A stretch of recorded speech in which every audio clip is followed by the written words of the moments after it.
Dans un futur proche, après de longues années tapies dans l'ombre, les transhumanistes ont réussi à hisser une élite de leur mouvement à la tête de la société. L'idéologie transhumaniste prône le perfectionnement de la condition humaine grâce à des technologies d'amélioration de la vie, ayant pour but l'élimination du vieillissement et l'augmentation des capacités intellectuelles, physiques ou psychologiques. C'est d'ailleurs avec ce logo qu'ils s'identifient. Ils sont à la tête d'un monde désormais qualifié de société de rendement. Chaque humain est amélioré avant même de naître, grâce à la procréation médicalement assistée, qui s'avère être devenue le seul moyen d'avoir un enfant. La biotechnologie permet de créer des humains égaux mais formatés.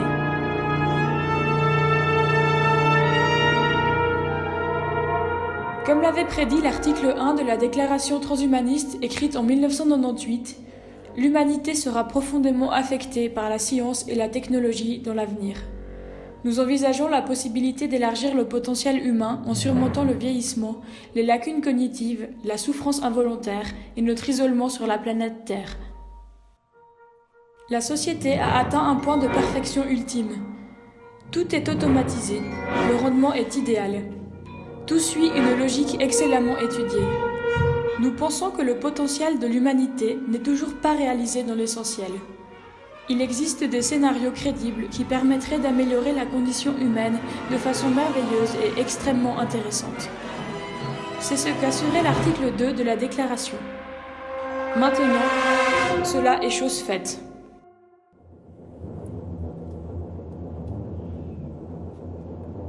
Gouvernés par un petit groupe de personnes étant les seules à avoir encore un accès total à leur conscience, à maîtriser leur esprit et à posséder la faculté d'opérer un choix en toute liberté, H+ Society reflète un air de régime totalitaire. Plus personne n'est unique et ne se démarque.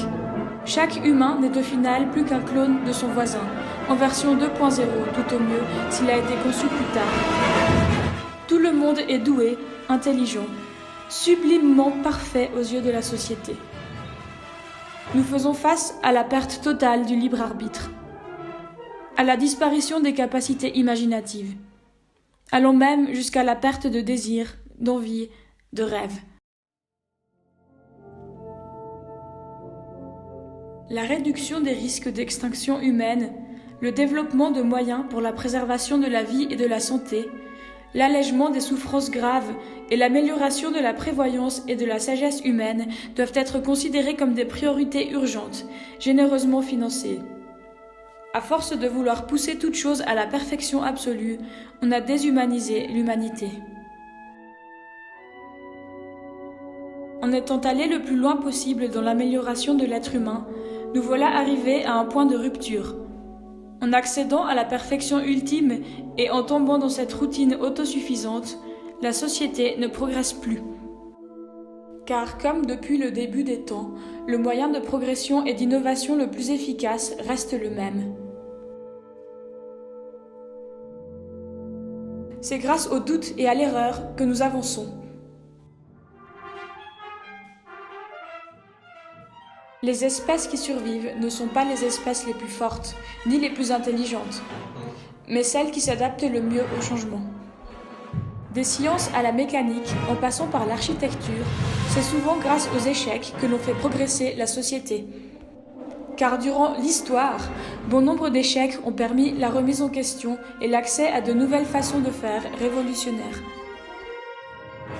Les tentatives de transfusion sanguine ignorantes des groupes sanguins dès 1667. L'explication erronée de Descartes pour la rotation des planètes au XVIIe siècle. Ou encore les rayons N de Blondelot en 1903. À l'aube du 3e millénaire, ce n'est pas l'idée philosophique selon laquelle il n'y a pas d'individu libre qui menace le libéralisme, mais les technologies concrètes.